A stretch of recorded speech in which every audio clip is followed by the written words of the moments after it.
उसके पूर्व हम लोगों ने यहाँ बहुत सारी चीज़ों के बदलाव देखा, लेकिन पता नहीं प्रकृति को क्या मंजूर है या यहाँ शासन सत्ता में जो लोग बैठे हैं उनके हृदय में क्या समाहित है। वर्तमान शिक्षा मंत्री सारे लोगों से हम लोगों ने करबद्ध ढंग से गुहार लगाकर अपनी बात को कहा। उसके उपरांत भी पता नहीं क्या हो गया इन लोगों को कि जैसे लोग अनिश्चित मतलब कुंभकर्णी नींद में सो गए हैं। फिर भी आशा करते हैं ईश्वर से, भगवान से और शासन प्रशासन से हाथ जोड़कर निवेदन करते हैं कि चैनल के माध्यम से यही कहना चाहता हूं, हम लोगों के पास ऋषि दधीच की तरह हाड़ मांस और रक्त बचा है, ये भी आप ले लीजिए। अगर इससे खुशी मिलती है, यही निवेदन, यही आग्रह है शासन प्रशासन से। और पुनः आग्रह है कि हमारी मांग जायज़ है, हमारी मांग को जरूर मानना जाएगा। धन्यवाद। सामान्य व्यक्ति के जैसे उनको भी हम वरीयता देंगे, लेकिन सरकार के ऐसा कुछ मंशा दिख नहीं रही है। जब वो बच्चे पढ़ेंगे नहीं, आगे बढ़ेंगे नहीं, तो फिर आप उनको वरीयता कैसे देंगे।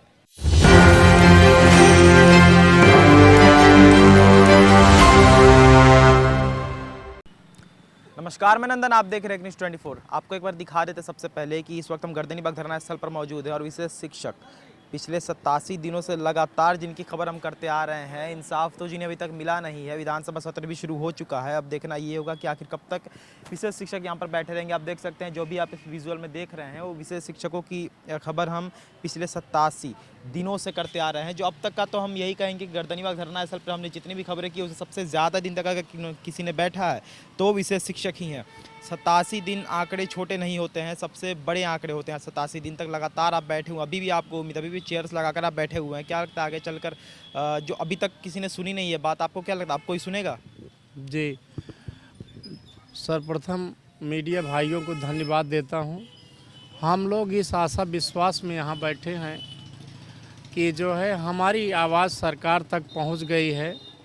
इस पर कितना त्वरित वो कार्य करेंगे उनके ऊपर डिपेंड करता है।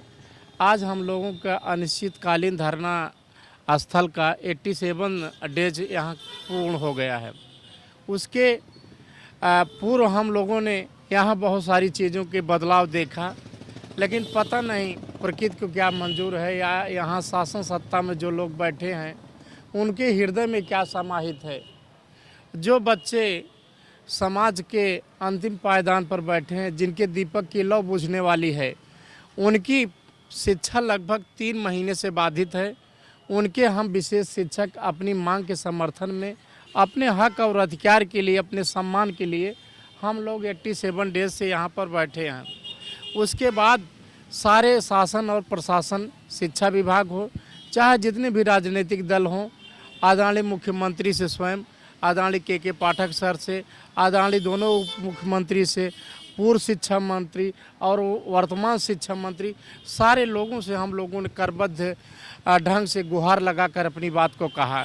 उसके उपरांत भी पता नहीं क्या हो गया इन लोगों को कि जैसे लोग अनिश्चित मतलब कुंभकर्णी नींद में सो गए हैं। फिर भी आशा करते हैं ईश्वर से, भगवान से और शासन प्रशासन से हाथ जोड़कर निवेदन करते हैं कि आज 87 दिन हो गया है।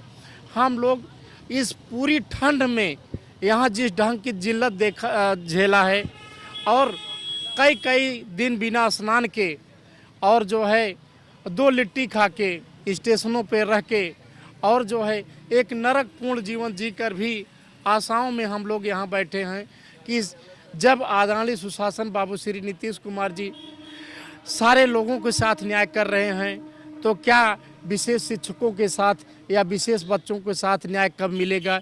इसी आशा और विश्वास में हम यहाँ बैठे हैं। उनसे पुनः उम्मीद है आदरणीय दोनों शिक्षा मंत्री, उप मुख्यमंत्री से, वर्तमान शिक्षा मंत्री से, वर्तमान मुख्यमंत्री से आशा और विश्वास और करबद्ध निवेदन करते हैं, हमारी मांग जायज़ है। अब हमको इतना मजबूर मत कीजिए आप कि हम लोग आत्महत्या करने के लिए मजबूर हो जाएं। हमारी मांग जायज़ है। उस पर एक कल्याणकारी राज्य जो होता है, जिसकी कल्पना हमारे जो है दार्शनिकों ने किया था, चाहे सुकरात रहे हों, चाहे और जो भी दार्शनिक रहे हैं, उन्होंने कल्याणकारी राज्य की कल्पना किया था। और कल्याणकारी राज्य में जो विशेष शिक्षक हैं, जो विशेष बच्चों को विशेष संसाधनों के द्वारा प्रशिक्षित करने का कार्य करते हैं और स्वयं प्रशिक्षित हैं, उनके साथ इतना भेदभावपूर्ण रवैया क्यों अपनाया जा रहा है, हमारे समझ में नहीं आता है। पुनः आदरणीय मुख्यमंत्री महोदय जी से, आदरणीय शिक्षा मंत्री महोदय जी से कहना चाहते हैं हम लोग कि अगर आपको यह नहीं अच्छा लगता है कि लोगों को सम्मान मिले, लोगों को रोजगार मिले, नौकरी मिले, आप कई राज्यों के लोगों को नौकरी देते हैं, लेकिन हम लोग 1000 मात्र हैं। विशेष शिक्षक की बहाली जो है 7200 पद आया है, उसी में हम लोग 1000 मांग कर रहे हैं। 18 साल से विगत हम लोग कार्य कर रहे हैं, यही मांग आपसे कर रहे हैं। उसके बाद हमारी मांग को आप नहीं सुनते हैं तो आपसे निवेदन है महोदय कि आप एक लेटर निकालिए और हम सारे भाइयों को विधानसभा के सामने सुखदेव राजगुरु और भगत सिंह की तरह फांसी दिलवा दीजिए, तब आपकी आत्मा को शांति मिलेगा। आपके चैनल के माध्यम से यही कहना चाहता हूँ। अब हम लोगों के पास ऋषि दधीच की तरह हाड़ मांस और रक्त बचा है, ये भी आप ले लीजिए अगर इससे खुशी मिलती है। यही निवेदन, यही आग्रह है शासन प्रशासन से, और पुनः आग्रह है कि हमारी मांग जायज़ है, हमारी मांग को जरूर मानना जाएगा। धन्यवाद। धरना स्थल पर पिछले 87 दिनों से आप बैठे हुए हैं। यहाँ पर अगर और शिक्षकों की बात करें तो आपके साथ ही बहुत सारे चाहे नियोजित हों या फिर सामान्य शिक्षकों ने भी, अतिथि शिक्षकों ने भी धरना दिया था। वो आते हैं, एक दिन करके चले जाते हैं। 4-4 बार उन्होंने एक दिवसीय धरना दिया है, लेकिन आप हमेशा 87 दिन से यहीं पर अड़े हुए हैं और इसी टेंट के नीचे आप बैठे हुए हैं। हम क्या कहेंगे, हम तो यही कहेंगे कि धरना प्रदर्शन में भाग लेते लेते वीरेंद्र सिंह दृष्टिबाधित बच्चों के पढ़ाने वाले टीचर स्वर्ग सिधार गए। उसके बाद उनके मतलब मरने के बावजूद राज्य परियोजना निदेशक यहाँ आकर के उनको मतलब श्रद्धांजलि भी नहीं दिए और एक चिट्ठी भी नहीं निकाले, 2 शब्द बोले भी नहीं। लेकिन एक चिट्ठी आज निकाल दिए हैं कि तुम लोग धरना प्रदर्शन तोड़ के अपना अपना प्रखंड ज्वाइन करो, नहीं तो 24 घंटे के अंदर तुम लोग का संविदा समाप्त कर दिया जाएगा। ऐसे तो हमारे महानुभाव पदाधिकारी हैं।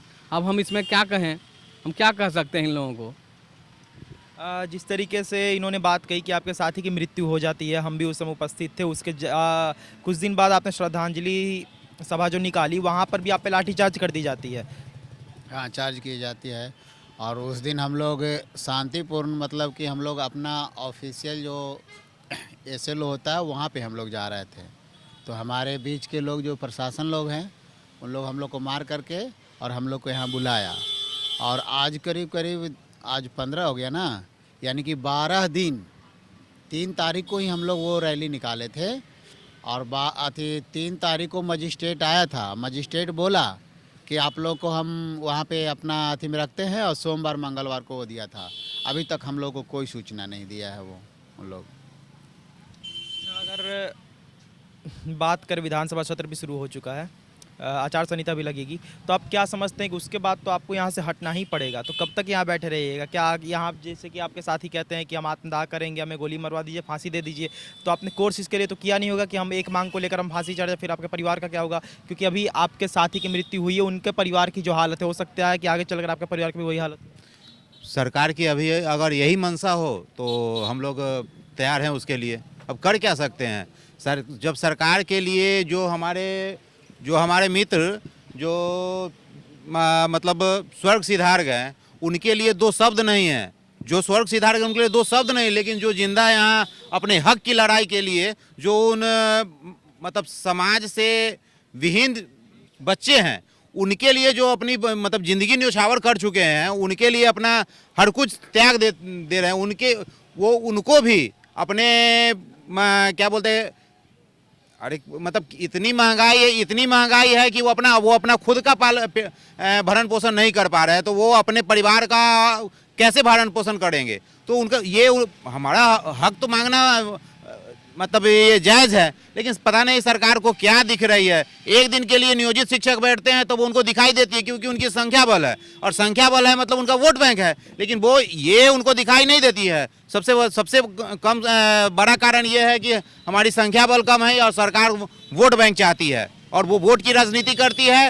वो मतलब जो समाज, एक तरफ सरकार कहती है कि हम 4% जो दिव्यांग बच्चे हैं हम उनका विकास करते हैं, उनको समाज के मुख्य धारा में जोड़ने का काम करवाएंगे। उनको हम मतलब सामान्य व्यक्ति के जैसे उनको भी हम वरीयता देंगे। लेकिन सरकार के ऐसा कुछ मंशा दिख नहीं रही है। जब वो बच्चे पढ़ेंगे नहीं, आगे बढ़ेंगे नहीं, तो फिर आप उनको वरीयता कैसे देंगे?